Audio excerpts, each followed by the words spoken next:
Abeden ora de madrugada, Corsota conoce su número de estrés, morto alrededor de 10 para 6 de manhã, camina central de polícia a receber informação, camina com lota bati um acidente de auto, começar a tomar lugar, riba já norte weg, e veículo aqui, a dal um senhora que cruza caia, sem pagatino, camina um SUV, lo a dale persona aqui. Mirando por su trás, un bus estaba viniendo también en nessuna dirección y en momento también lamentablemente alastra el señor aquí. Ora cuando llegan al lugar, hay mesora información que la persona es víctima lo ha fallecido.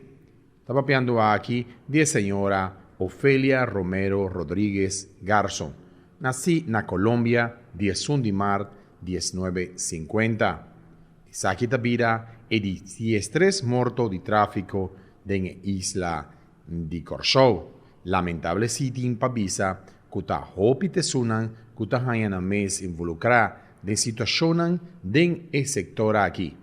Camina cu autoridad tapidi pa tu persona kuta cruza e caia aquí, presta bon atención, prome cu haciele, pa motivo cutimbia, bon nota calcula e tempo suficiente y te enviate en algún que otro vehículo que por bien a cierta velocidad y ocasionada en el caso aquí morto, manera de en el caso aquí de señora que e ora a perder su vida en el lugar de accidente.